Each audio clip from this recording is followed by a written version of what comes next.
Quero estar cumprimentando a todos com a paz do Senhor. Estamos agora aqui no nosso canal do YouTube, no nosso momento resumo da escola bíblica. Dessa feita, a mordomia da alma e do espírito. A lição de número 3, como sempre, uma semana antes você recebe a nossa aula no canal do YouTube. Essa será do próximo domingo. Hoje nós temos a segunda aula, qual colocamos aqui no canal do YouTube a semana passada. Quero convidar você que ainda não se inscreveu no nosso canal a se inscrever. Muito simples, digite lá Paulo.Delagnese. Ao abrir o vídeo, clique em inscrever, faça o seu comentário e também compartilhe com seus amigos, pois estamos chegando à marca de 600 vídeos. Nosso canal tem vídeos na área da família, na área de seitas e heresia e também o resumo da escola bíblica e algumas mensagens de edificação. Quer nos convidar para a sua igreja? É só nos ligar. 01511 São Paulo 9419 80 830. Falar com Pastor Paulo Delagnese. Vamos à aula de hoje. Temos alguns versículos de parâmetros que vai nos nortear a aula de hoje. O primeiro se encontra em Romanos 5,12. O pecado atingiu a todos os homens. Eclesiastes 7,20. Não há homem que não peque. 1 João 1,7. O sangue de Cristo nos purifica de todo pecado. 1 Tessalonicenses 5,23. A tricotomia do ser humano. Hebreus 12,14. Sem santificação ninguém verá o Senhor. E ainda Gálatas 5,25. O cristão deve andar no Espírito.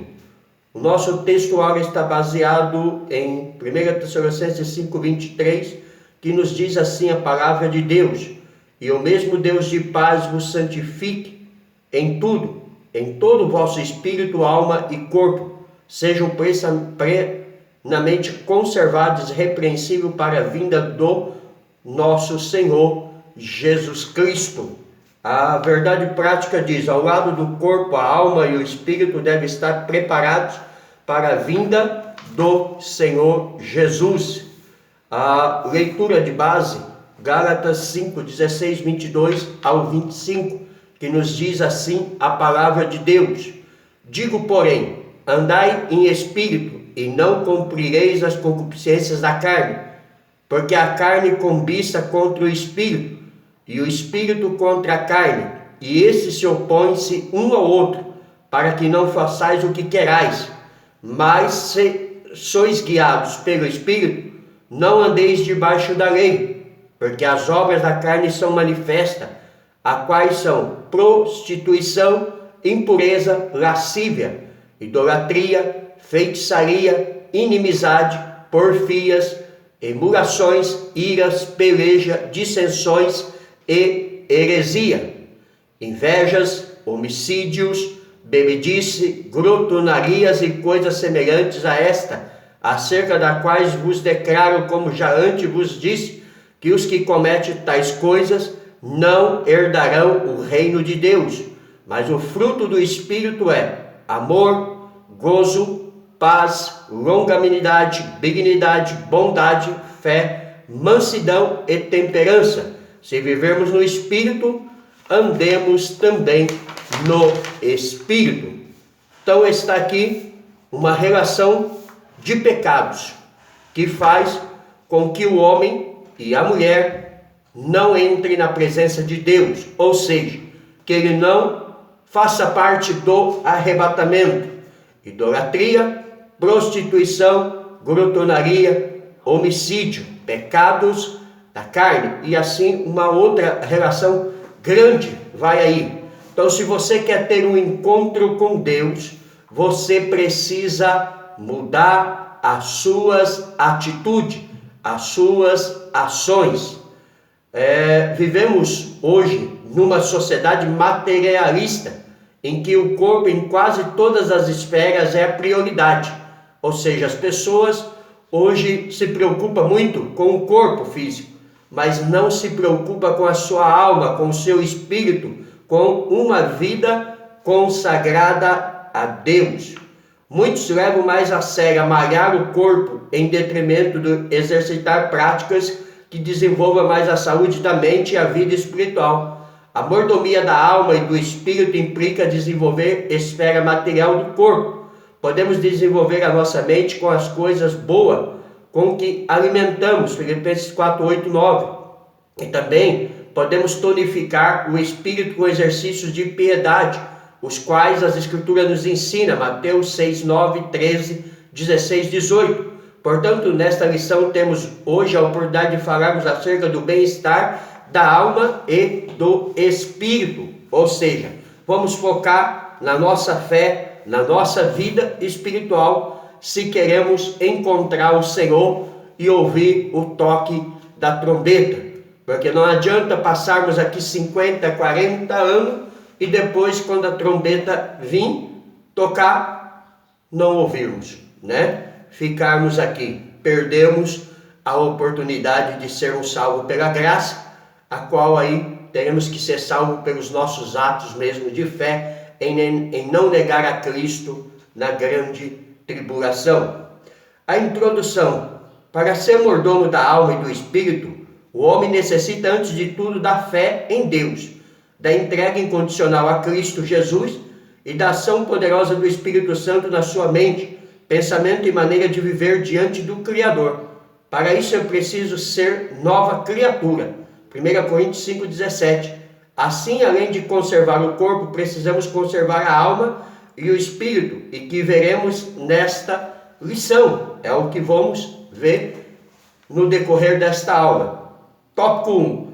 Conceituando a alma e o espírito. O significado da alma. No Antigo Testamento, a palavra alma, nepsi. No Novo, o termo é usado psique, que tem o sentido de alma e de vida. Encontra-se ligada à palavra psíquicos, que significa pertencente a esta vida. Ela é a base das experiências conscientes, equivalente, portanto, à própria vida, a personalidade ou a pessoa mesmo. Isso você pode conferir em 2 Coríntios 1, 23. Assim, o texto bíblico de Levítico 17, 10, 15 revela uma diversidade de sentidos para a palavra alma. A pessoa física, versículo 10, a vida de um animal, versículo 11, a vida de uma pessoa também, versículo 11, do ponto de vista teológico, a alma é a sede das emoções e dos sentimentos, conforme Jesus expressou num contexto de angústia. A minha alma está profundamente triste até a morte. Marcos 14, versículo 34. Então está aqui o significado da alma. Agora veremos a origem da alma. A alma está unida ao espírito e por isso humanamente impossível separá-los. Só a palavra de Deus pode fazê-lo. Hebreus 4:12. Assim, tanto a alma quanto o espírito constitui a parte material do ser humano em relação à origem da alma.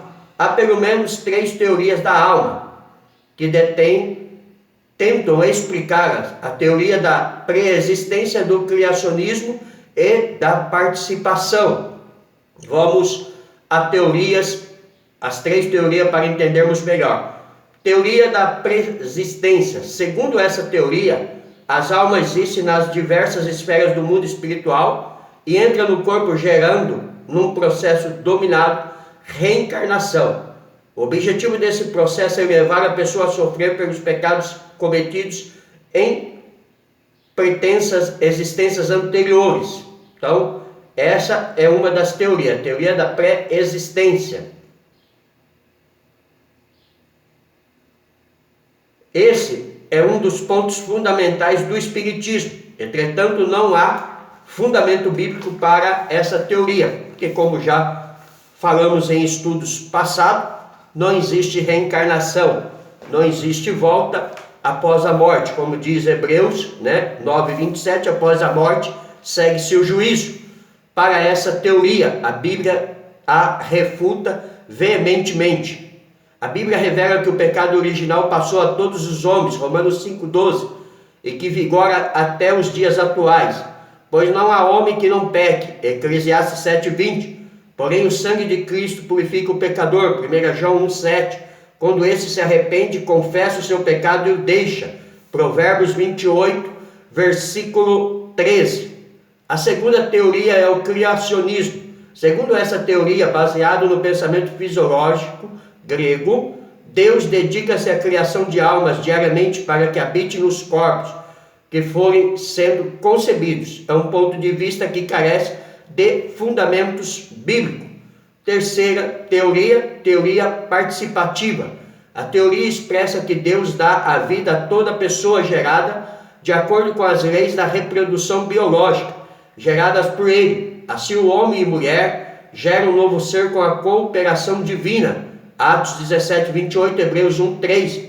É uma visão que tem na base bíblica, que está harmonizada com a palavra de Deus. Fala o Senhor, o que estende o céu e que funda a terra e que forma o espírito do homem dentro dele. Zacarias 12:1, parte B.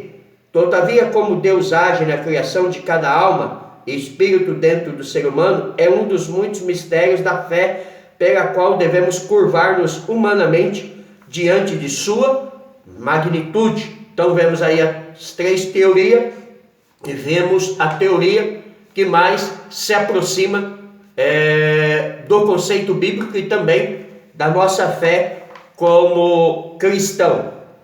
Conceituação de espírito. Segundo o Novo Testamento, a palavra se refere a espírito, pneuma, ou termo pode se referir à parte material da personalidade humana, 1 Coríntios 7:1 ao 34, ou o próprio ser da pessoa, 1 Coríntios 16:18, 2 Timóteo 4:22 e mais especificamente a forma do discernimento, Marcos 2:8, das emoções, João 11:33 e da vontade, Atos 19:11, de uma pessoa. Assim, o espírito humano regenerado, submetido a Cristo, torna-se sensível ao Espírito Santo e é capaz de manifestar o fruto do Espírito, as virtudes do reino de Deus. Mateus 5:7 nos traz um conhecimento maior sobre a questão em pauta da nossa aula de hoje. Tópico 2. A mordomia da alma, o homem interior, a tricotomia do homem. Afirmamos que o ser humano é um ser tricotômico, ou seja, Deus o constitui de três partes, conforme revela-nos a sua palavra, e todo o vosso espírito, alma e corpo. 1 Tessalonicenses 5:23, o corpo, a parte material, refere-se ao homem exterior. 2 Coríntios 4:16, já o conjunto imaterial formado pela alma e pelo espírito, que é envolvido pelo corpo, a Bíblia denomina de o homem interior, conforme a palavra do apóstolo Paulo, porque segundo o homem interior tem o prazer na lei de Deus. Romanos 7:22 e 2 Coríntios 4:16, ou seja, o homem, ele é corpo, alma e espírito, tricotômico, diferente dos animais, que é dicotômico. Os animais têm apenas a alma, e o corpo. Ele não tem espírito, como o ser humano, que foi criado e foi soprado nas suas narinas o Espírito de Deus, para que ele se fizesse alma vivente. A mordomia da alma. A Bíblia declara que a alma do homem, assim como o espírito e o corpo, deve ser conservada irrepreensível para a vinda do Senhor Jesus Cristo. Essa é a essência da mordomia da alma. Cada crente deve mantê-la íntegra, irrepreensível. Alguns aspectos podem e, porém, devem ser considerados na mordomia da alma. Primeiro, a necessidade da alma. Essa necessidade inclui a emoção e pode ser satisfeita no relacionamento com Deus. A alma precisa de refrigério espiritual e da presença divina. Salmo 23, verso 1-3. No Salmo 42, o salmista expressa sinceramente a necessidade de sua alma. Como o cervo brama pelas correntes da água, assim suspira minha alma por ti, ó Deus. A minha alma tem sede de Deus, do Deus vivo. Verso 1 e 2. Quanta necessidade a alma tem por Deus. A Bíblia revela que o Espírito Santo preenche essa necessidade e produz em nós o fruto do Espírito. Gálatas 5:22 ao versículo 24. Segundo ponto, a santificação da alma. É uma necessidade da alma, o viver santo, sem a qual ninguém verá a Deus. Hebreus 12:14. O ser humano é salvo pela graça de Deus, e isto é dom divino. Efésios capítulo 2, versículo 8, 9. Mas ele precisa também arrepender-se de seus pecados, confessar a Cristo como Senhor e santificar-se integralmente em Deus, conforme o apóstolo Paulo ensina, abstendo-se de toda aparência do mal, e o mesmo Deus de paz vos santifique em tudo, e todo o vosso espírito e alma e corpo sejam plenamente conservados, irrepreensível, para a vinda de nosso Senhor Jesus Cristo. 1 Tessalonicenses 5, 22, 23. Ou seja, Deus, Ele quer nos irrepreensivelmente santificados, voltados para Ele, né? Essa historinha que Deus quer só o coração, que Deus não se importa com o corpo, que Deus não está preocupado com o que fazemos, não é verdade. É uma mentira do diabo para enganar o homem. Deus quer-nos por inteiro. A nossa mente, a nossa vida, o nosso ser tem que estar voltado para Deus. Terceira teoria, santificação dos pensamentos sobre a alma. Vivemos e vimos que a alma é a sede das emoções, dos sentimentos e dos pensamentos. Logo, sua mordomia deve zelar por tudo que preenche o pensamento do crente, conforme ensina o apóstolo Paulo, Filipenses 4:8, aonde ele nos ensina a pensarmos nas coisas que é de cima, nas coisas que é de Deus e não nas coisas terrenas. Nesse contexto, devemos atentar para a advertência de Jesus em relação ao coração do homem, isto é, sua interioridade, porque do coração procedem os maus pensamentos, mortes, adultério, prostituições, furtos, falsos testemunhos e blasfêmia. Mateus 15:19. Portanto, não podemos pensar só no que não fazer, mas também no que não pensar. Toda ação ou reação humana precede o pensamento, o sentimento e a emoção, né? Ou seja, tudo que fazemos no corpo, no pensamento, na nossa alma, no nosso íntimo, no nosso espírito, ele se voltará para o bem, para Deus ou para o mal, porque tudo se procede dentro do nosso desejo, seja para louvar a Deus, seja para bendizer a Deus ou para amaldiçoar o homem e amaldiçoar a Deus. Todo o pecado, ele vem de dentro do nosso pensamento, que é formado no coração. Não é na mente que o pensamento forma. O pensamento forma no coração e o coração manda para a mente e a mente faz com que se execute esse pensamento. É por isso que Jesus ensinou: se o seu coração for mau, tudo é mau, mas se o seu coração for bom, tudo é bom. Então, a peleja, a briga, a contenda, a inveja, a mentira, a prostituição, homossexualismo, lesbianismo, né? Crimes hediondos, crimes terríveis, crimes que assustam a humanidade, procede do coração do homem, é da mulher caído e entregue ao pecado. Tudo isto é o que nos mostra a palavra de Deus. Subsídio doutrinário. Textos bíblicos que parece apoiar o tricotonismo. Inclui-se 1 Tessalonicenses 5:23, onde Paulo pronuncia a bênção: e todo o vosso espírito, alma e corpo sejam plenamente conservados, irrepreensível para a vinda de nosso Senhor Jesus Cristo. 1 Coríntios 2:14, 3:4. Paulo se refere aos seres humanos como sarquicos, literalmente carnal, 3:1-3, peus cricos, literalmente segunda alma, 2:14, e pneumáticos, literalmente espiritual, 2,15. Esses dois textos parecem demonstrar de forma ostensiva 3 componentes elementares. Vários outros textos parecem distinguir a alma e o espírito. 1 Coríntios 15, 44, Hebreus 4, 12.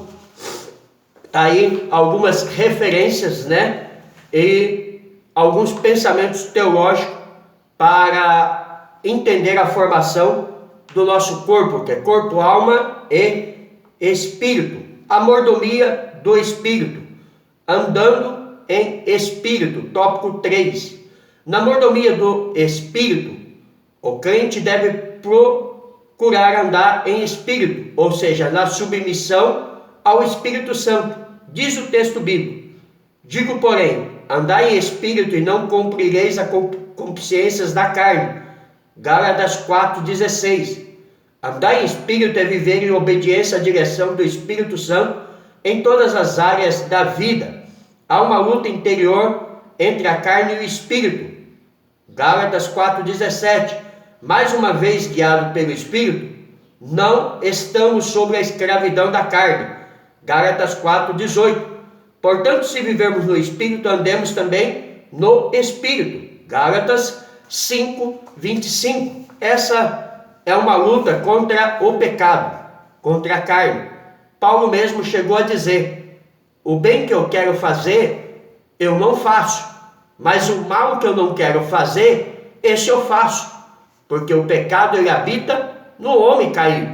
O pecado impregnou no homem, passando dos nossos pais, Adão e Eva. E a gente só consegue vencer o pecado quando olhamos para Cristo, quando olhamos para o plano de salvação de Deus, quando olhamos para a redenção e quando entregamos a nossa vida nos pés da cruz. Só assim o homem e a mulher conseguem vencer o pecado. Frutificando no Espírito.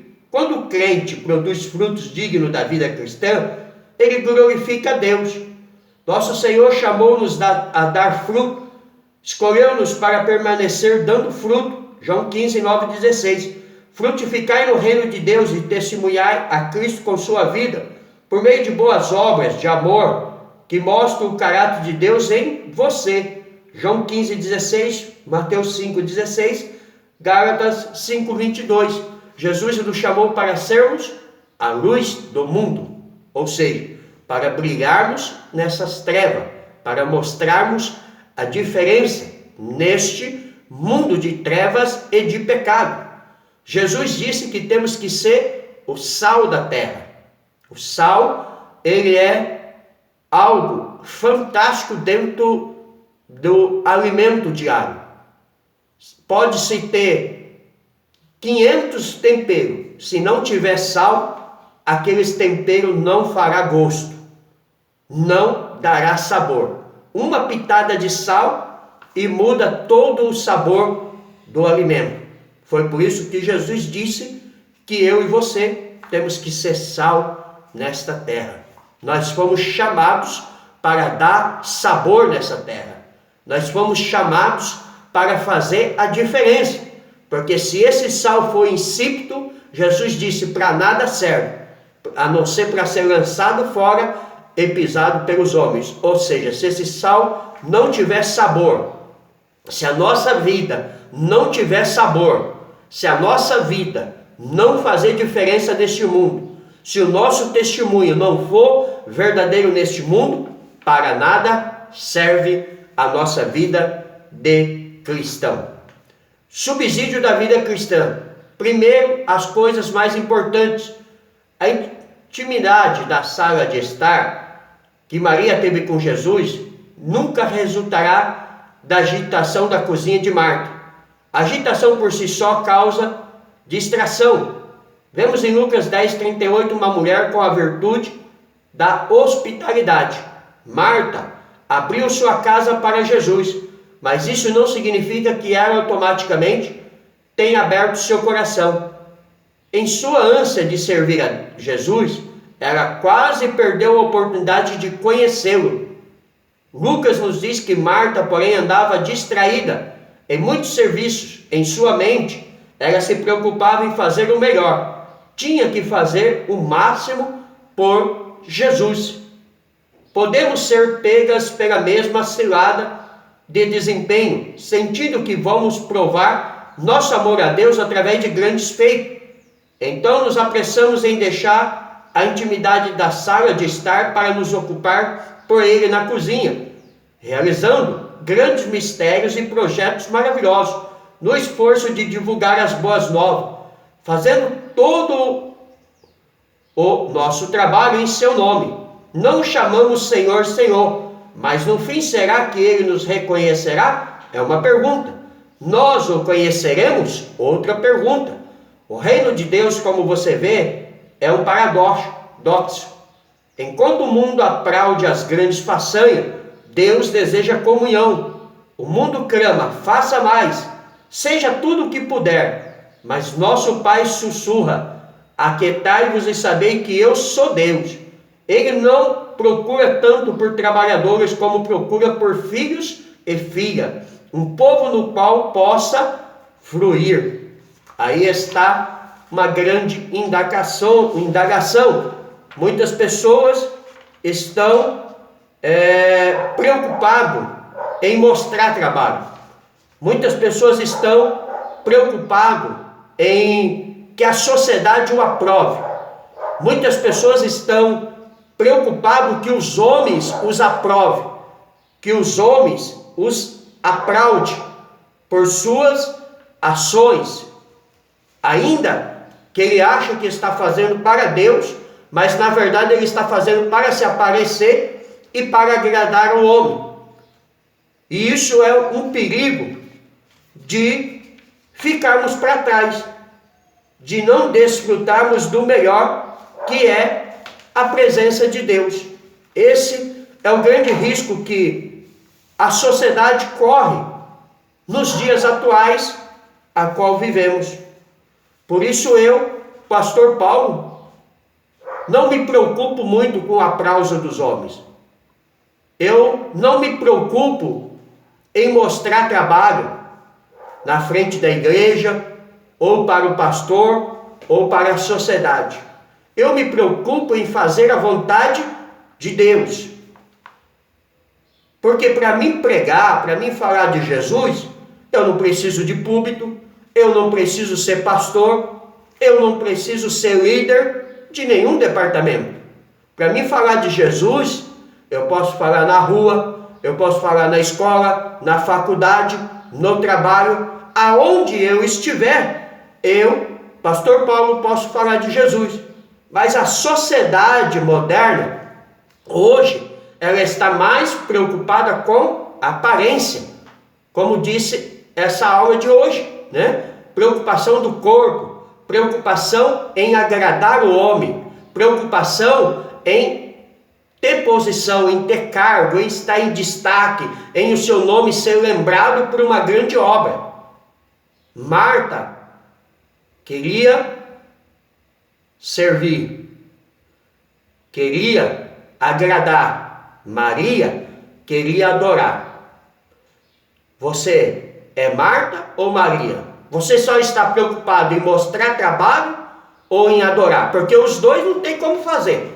Não adianta você dizer, pastor Paulo, eu faço um grande trabalho e adoro ao mesmo tempo. Não faz, tá? Jesus deixou muito bem claro neste episódio, como acabamos de ver aqui também no comentário do professor. Ou você adora ou serve.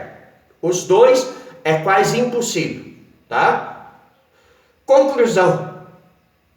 A mordomia da alma e do espírito, juntamente com a do corpo, completa a conservação integral do crente. 1 Tessalonicenses 5:23. Zelar pela nossa interioridade e exterioridade diante de Deus é reconhecer que o Pai quer dominar tudo em nós e não somente parte de nossa vida.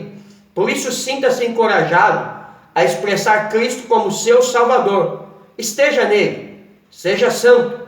Por isso Deus nos chamou. Então, fomos chamados para sermos santos como Ele é santo.